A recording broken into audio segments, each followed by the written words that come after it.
여러분 안녕하십니까? 김로벨 TV 시작하겠습니다. 몇 년 전에 그 개그 콘서트가 이제 폐지됐죠. 저는 그걸 굉장히 즐겨봤습니다. 근데 연이어서 뭐 다른 방송국 코미디 프로들도 다 폐지돼서 아이고 이거 뭘 보고 웃나 했는데, 요즘 같은 여의도에 있는 국회에서 아주 개그 콘서트가 벌어지고 있습니다. 근데 좀 씁쓸한 웃음만 나오네요. 정말 웃기는 게, 최근 민주당에서 자기네 당 대표를 수사하는 이정섭 수원지검 2차장 탄핵안을 발의를 했습니다. 이 말이나 되는 얘기입니까? 하여튼 그리고 물론 민주당은 탄핵 전문당이죠. 박근혜 대통령도 탄핵했고, 이상민 장관도 탄핵했고, 뻑하면 한동훈 장관 탄핵한다고 겁주고, 그리고 최근에는 이동관 방송통신위원장 탄핵안을 냈다가 철회했고, 이것도 코미디입니다.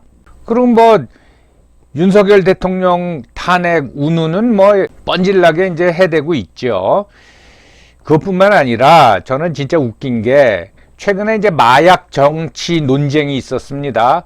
아마도 이제 검찰에서 그 배우 이선균 씨를 그 마약 수사를 하니까 거기에 국민들의 이목이 쏠리니까 자기네들이 불리하다고 생각했는지 그걸 이제 비판한 겁니다. 그러면서 이제 마약 정치 하지 말라고 운운했죠. 근데 거기에 그치지 않고 요즘 이제 국회에서 정부 예산 심의가 있는데, 검찰의 마약 수사 예산까지도 삭감해 버렸습니다. 그러니까 검찰은 마약 수사하지 말라, 이제 그런 뜻이죠. 정말 웃기는 이제 코미디가 벌어지고 있는데, 그 재미는 예전의 개그 콘서트보다는 못한 것 같습니다. 오늘 우리나라 마약에 대해서 한번 살펴보기로 하겠습니다. 보시면 되게 불편한 자세로 굳어있는 채로 앉아있는 걸 볼 수 있어요. 메인 스트리트 없나요? 저 오른쪽에 없죠.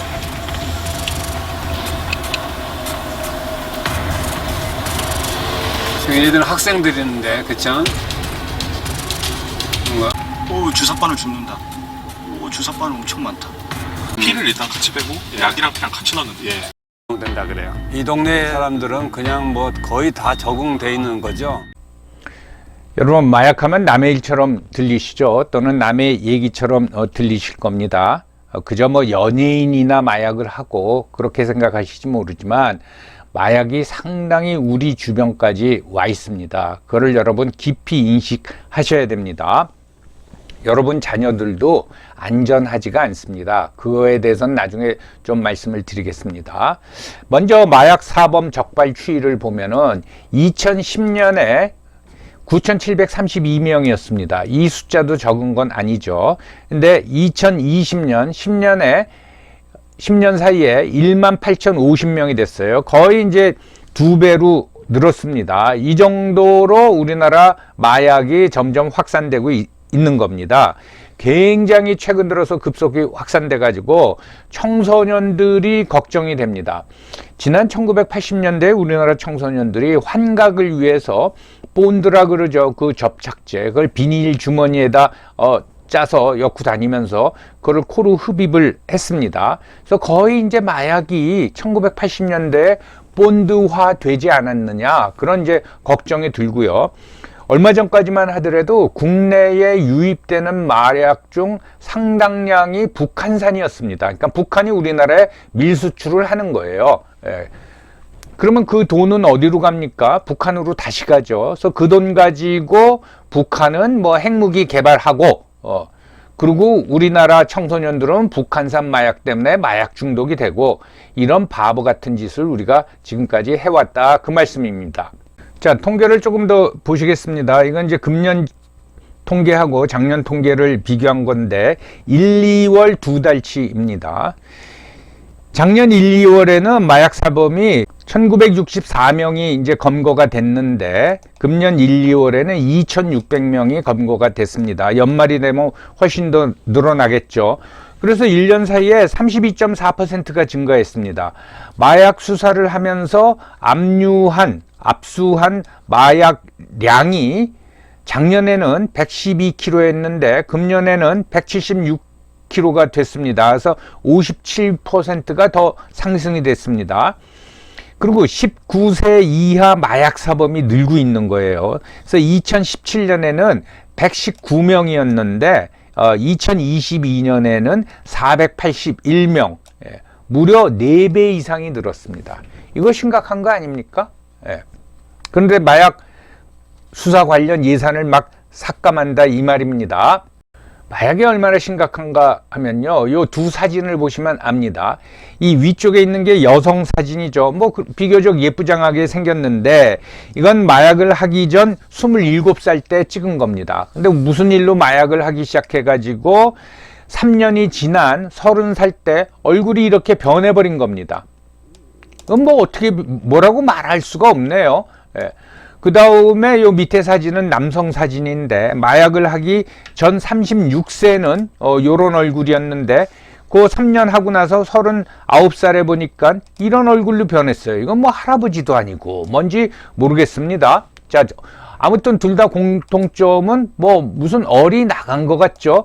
여러분, 제가 뭐 나이가 많은 건 아시죠? 근데 이 남성의 이 사진하고 저를 한번 비교해 보세요. 이게 마약이 개인적으로 굉장히 심각한 거라 이겁니다. 이렇게 심각한 마약 중독 관련 수사를 하려고 그러는데 검찰 예산을 깎아버렸습니다. 지금 이제 국회에서 예산 심의를 하고 있는데, 야당인 민주당이 그 검찰의 마약 수사 특별 활동비 2억 7,500만 원을 삭감해 버렸습니다. 아예 없애버렸어요. 마약 수사하는데 특별 활동비가 왜 필요하냐? 당연히 필요하죠. 여러분들, 마약 판매상한테 접근하려면 어떻게 해야 됩니까? 마약 구매자인 척하고 접근을 해야 되죠. 그러면 최소 20만 원, 30만 원어치 마약을 구매해야 됩니다. 이런 걸 수차례 반복을 해야지 조금 연락을 지속하면서 정보를 얻을 수 있는 거죠. 그런데 쓰는 돈이 바로 마약 수사 특별 활동비입니다. 이걸 깎아버렸어요. 그러니까 마약 수사 하지 말라는 얘기죠. 마약 확산하고 관련해서는 2000년 이후에 우리나라 정부가 다 책임이 있다고 저는 봅니다. 근데 특히 지난 정권 때 검찰의 마약 수사를 확 축소를 시켜버렸어요. 위축을 시켜버렸어요. 그걸 한번 살펴보겠습니다. 2018년 7월에 이제 박상기 법무부 장관 때인데, 그때 이제 강력부 안에 마약 담당과가 있는데 대검 강력부하고 대검 반부패 수사부와 통합을 시켜버렸어요. 그러면서 강력부도 위축이 되고 강력부 안에 있는 마약 수사 담당 부서도 이제 위축이 된 거죠. 그리고 2020년 9월에 추미애 장관 때입니다. 대검 마약과하고 조직범죄과하고 통합을 해버렸어요. 그러니까 또 위축이 돼버린 겁니다. 그리고 2021년 1월에 이제 검찰청법이 개정이 돼서 시행이 됐는데, 그 내용이 뭔가 하면은 500만 원 이상 마약 밀수만 수사해라. 검찰은 500만 원 가액 이상의 마약 범죄만 수사해라 이겁니다. 이런 코미디가 여러분 어디 있습니까? 여러분, 잡아서 압수해 봐야지 그게 500만 원 이상인지 아닌지 알지 어떻게 합니까? 그러니까 결국은 검찰 보고 마약 수사하지 말라는 얘기입니다. 그리고 이제 2021년 7월 박범계 장관 때죠. 전국에 이제 지방 검찰청이 8개가 있는데 그중 6개 지방 검찰청에서 강력부하고 반부패부를 통합시켜 버렸어요.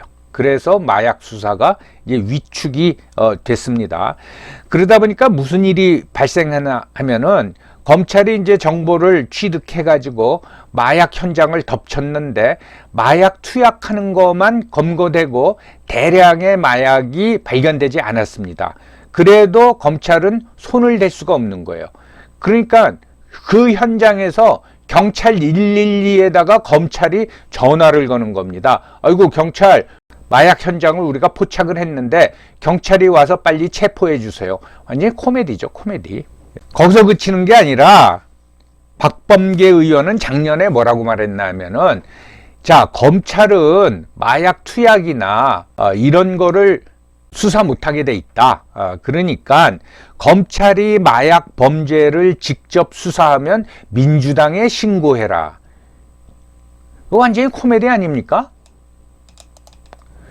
이런 사람이 법무부 장관을 한 거예요. 예. 그리고 이제 그 울산 경찰청장을 지낸 황운하 의원이라고 있습니다. 그 사람은 이제 금년에 뭐라고 말했냐면 뭐 5년 사이에 마약 사범이 5배 증가했어. 이건 이제 청소년 사범을 얘기하는 거예요. 그건 별거 아니네. 그거 가지고 왜 마약과의 전쟁을 하냐. 이런 발언까지 했습니다.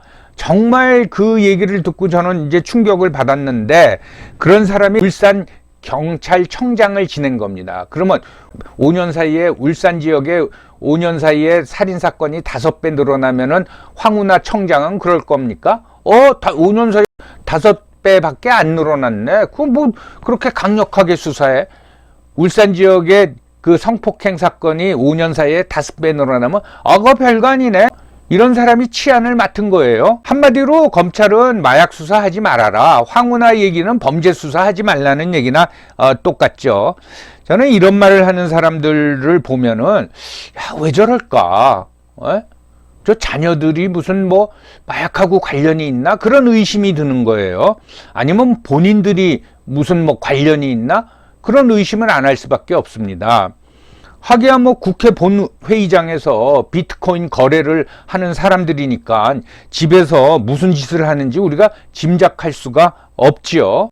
정말 한심한 사람들이고 그 사람들의 심리를 전 이해를 못하겠고 거기에 덧붙여서 이런 사람들을 국회의원으로 뽑아주는 그 지역 유권자들의 심리를 저는 이해할 수가 없습니다. 근데 이제 마약 문제가 너무 심각하니까 이번 정권 들어서 마약 수사 그것도 이제 경찰한테 대부분 넘어간 거를 검찰도 직접 해야겠다 해서 이제 강화하기 시작했습니다. 그래서 이제 2022년 9월에 검찰청법 시행령을 개정해 가지고 마약 수사권을 복원을 시켰습니다. 그리고 금년 4월, 즉 2023년 4월에는 마약범죄 수사본부를 출범했는데 이게 뭐 검찰, 경찰, 관세청 등 뭐 총 840명으로 구성됐다고 하는데 직접 수사 인력은 이거보다 훨씬 더 못합니다. 또 마약, 대규모 마약 밀수입은 정보에 의해 가지고서는 수사가 시작이 되는데 그게 이제 해외에서 얻어지는 정보이기 때문에 그 정보는 국정원이 많이 가지고 있습니다. 그래서 저는 마약범죄 수사본부에 국정원도 참여시켜야 된다고 저는 봅니다. 물론 마약범죄 수사본부에서 국정원으로부터 그런 정보를 얻기는 하겠지만은 제대로 참여해서 정말 적극적으로 마약사범을 단속해야 된다고 봅니다. 자, 마약 망국론 이게 얼마나 심각한가 하면은 여러분 미국에서 마약류 남용 사망자 이 통계입니다. 한번 보십시오. 이게 1999년서부터 2021년까지인데 뭐 이런 약물 종류는 떠나서 1999년만 하더라도 이거로 인한 사망자가 한 2005-6년까지는 10,000명이 안 됐습니다. 그러면서 서서히 증가하다가 한 2017년, 18년서부터 팍 늘어나는 거예요. 그래서 1995년만 하더라도 한 5,000명 수준이었던 마약 중독 사망자가 2021년이 되면 71,238명이 됐습니다. 이거 심각한 거 아닙니까? 예. 왜 이런 일이 벌어졌는지는 후에 또 말씀을 드리겠습니다. 7만 명이 마약으로 이제 죽는 거예요. 그리고 그렇게 급증하게 된 것이 한 10년 정도밖에 안 된 기간 동안에 이렇게 늘어난 겁니다. 그러니까 우리도 미국의 사례를 우리가 따라갈 수가 있다라는 거죠. 그러니까 교통사고로 인한 사망자는 점점 줄어들고 있는데 마약 중독으로 인한 사망자는 아주 급증을 하고 있다라는 거죠. 그러니까 이게 심각한 문제라고 안 할 수가 없습니다. 이게 예전에는 뭐 제가 미국서 공부할 때만 하더라도 마약이 점점 이제 퍼져나가는데 그래도 한인 사회, 아시아계, 그 중에서도 특히 한인 사회는 마약으로부터 안전하다. 그런 평이 있었는데 최근 들어서는 한인 사회 청년들 사이에서도 이게 많이 퍼졌습니다. 그래서 2022년도에 마약 중독으로 사망한 한국 사람이 105명입니다. 근데 2018년에는 44명이었어요. 그러니까 불과 4년 사이에 2배 이상 마약 중독으로 사망한 사람이 늘었다라는 거죠. 이게 수요가 늘다 보니까 마약 가격도 점점 싸졌어요. 그리고 이제 그 중국이 오리지널인 펜타닐, 이게 굉장히 심각합니다. 효과가 헤로인의 50배 정도 된다고 그러니까 엄청난 거죠. 이거 1회 투약용이 2불이면 길거리에서 산답니다. 그래서 청소년들도 마음 놓고 돈 걱정 안 하고 살 수 있다라는 거죠. 이 정도로 이제 심각해지고, 뭐 확인되지 않은 통계지만 추정치지만은 미국 국민 12세 이상의 20%가 또는 마약을 하고 있다. 그런 통계도 나와 있습니다. 이제 중국이 아직도 이제 타령하는 게 아편 전쟁이죠. 중국에 잃어버린 100년을 가져온 아편 전쟁. 결국은 중국의 많은 사람들이 마약이 중독이 돼서, 물론 이제 영국이 중국으로부터 차를 수입해 오다 보니까 이제 무역 역조가 너무 심해지니까 영국 상인들이 마약을 가져다가 중국 사람한테 팔았죠. 그래가지고 급속히 많은 중국 사람들이 마약 중독이 되면서 뭐 아편 전쟁도 일어나고 중국이 그 서구 열강들의 반식민지화 됐죠. 그래서 중국은 마약에 대해서는 굉장히 엄격합니다. 그래서 지금 펜타닐이 미국에 많이 퍼지고 뭐 유럽에도 많이 퍼져 있고 우리나라에도 이제 많이 들어오고 있는데, 이 펜타닐로 중국이 19세기 때 당했던 그 마약 중독을 거꾸로 미국을 비롯한 서방에다가 수출하고 있다. 그런 이제 평가까지 나오고 있는 겁니다. 복수국을 벌이고 있는 거다.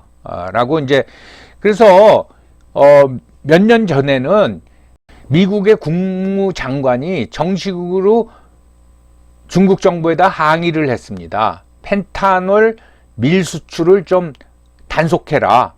미국은 마약과의 전쟁을 오래전서부터 벌였는데 지금 결론은 이게 실패하고 있다. 그런 겁니다.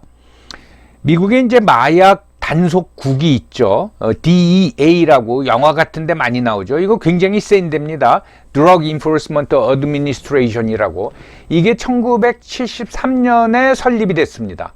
직원만 5만 명입니다. 여러분, 우리나라 경찰 총 수가 10만 명 조금 넘습니다. 그거에 반에 해당되는 마약 단속국 직원이 있는데도 마약과의 전쟁에 실패했다고 합니다. 왜 실패하느냐? 직원을 5만 명이나 가지고 있는 DEA를 가지고 있으면서도 왜 마약이 그렇게 미국에는 급속히 퍼져나갔느냐? 50년 동안. 이게 말이죠, 마약 단속을 비난을 해요, 미국 사람들이. 뭐라고 비난하나 하면은, 마약 사범이 대부분 그 흑인이나 히스패닉이거든요. 그러니까 이 미 정부가 인종 차별을 하기 위해서 마약 단속을 한다, 이렇게 이제 비난을 하고요. 그다음에 그거 다 잡아 넣으니까 교도소 유지 비용이 너무 많이 든다. 여러분, 미국은 죄수 한 명을 가두는 비용이 미국 1인당 국민소득하고 비슷합니다. 참 심각하죠. 우리나라는 죄수 한 명당 1년 예산이 얼마나 드는지 그건 잘 모르겠는데, 그 교도소 비용이 너무 든다. 그리고 또 이제 일부 사람들은, 자, 공급선을 막는다고 왜 남미, 콜롬비아 뭐 이런 나라들, 불쌍한 나라를 괴롭히냐라고 비난을 하는 겁니다. 특히 우리나라에 이제 많이 알려져 있는 그 미국의 좌파 지식인, 뭐 무슨 뭐 양심적인 지식인처럼 우리나라 좌파들이 아주 자주 인용을 하고 떠받드는데, 그 촘스키 있지 않습니까? 촘스키가 뭐라 그랬냐면은, 마약 공급선을 막기 위해서 미국 정부가 다른 나라 정부에 개입을 하고 남미 국가들에 또 압력을 넣는 것을 비난하면서, 마약은 공급이 문제가 아니라 수요가 문제다. 그 불쌍한 나라들 괴롭히지 말아라. 이런 주장을 강력히 해왔어요. 자, 그러면은 얼핏 들으면은 그럴듯하죠. 그렇다면 촘스키 말대로 하면, 자, 공급이 아니라 수요가 문제다. 그러면 이제 공급선 차단에 신경을 안 쓰면은 어떻게 됩니까? 그러면 수요를 억제하려고 그러면, 즉 마약 사범 단속을 하려고 그러면 아까 말씀드린 대로 각종 비난이 오는 거예요. 결론은 뭐냐? 이게 지난 50년 동안 미국 사회의 분위기가 결국은 마약 단속을 하지 말라란 얘기입니다. 수요나 공급이나. 그러니까 마약이 그렇게 이제 퍼져나간 거죠. 그래서 미국이 망가졌습니다. 저는 마약 문제하고 관련해서 미국이 제대로 손을 못 보면은 19세기의 중국처럼 마약 때문에 미국이 망가질 거라고 저는 예상을 하고 있습니다. 여러분, 영상 초기에 제가 말씀드렸겠지만 마약 얘기를 하면 아이고 뭐 하는 애들이나 그렇지 라고 이제 생각하실지 모릅니다. 설마 우리 애들은 아니겠지. 여러분 확인해 보셨어요? 여러분 자녀가 마약을 하는지 안 하는지 확인해 보셨어요? 여러분 얼마 전에 기사를 지낸 남경필 씨가 아들이 마약을 하는 걸 알고 그래서 직접 신고를 했습니다. 그러고 정계 은퇴를 했습니다. 남경필 씨는 자기 아들이 마약을 하리라고 생각했을까요? 에이, 우리 애는 아니겠지 이렇게 생각했겠죠. 그런데 이런 일이 벌어지는 겁니다. 주변에 그 정도로 널리 퍼져 있고, 그래서 심지어 이제 뭐라고 얘기하냐면은 코로나 팬데믹 다음으로 세계를 덮칠 팬데믹은 펜타닐 팬데믹이다. 그런 우려를 하는 비평가들도 있습니다. 자, 코로나도 중국에서 퍼져나왔고 펜타닐도 중국에서 공급하고 참 무서운 얘기죠. 그래서 제가 중국을 싫어하는 겁니다. 여러분 이거 아주 굉장히 심각한 문제이기 때문에 이 사안은 절대로 정치적으로 보시면 안 되고요. 우리나라가 아까 본 영상처럼 젊은이들이 모이는 거리가 좀비랜드가 돼서는 절대로 안 된다고 생각합니다. 정말 저는 그 검찰의 마약 수사권을 강화하는 것을 방해하는 사람들은 저는 굉장히 의심을 합니다. 여러 가지로. 말로만 뭐 국민을 위한다고 그러면서 진짜 국가의 존망이 달려있는 마약 수사를 왜 그렇게 방해하는지 저는 그 심리를 알 수가 없습니다. 그런 사람들 다음 선거에서는 뽑아줘서는 절대로 안 된다고 저는 생각을 합니다. 그럼 오늘도 끝까지 시청해 주셔서 감사합니다.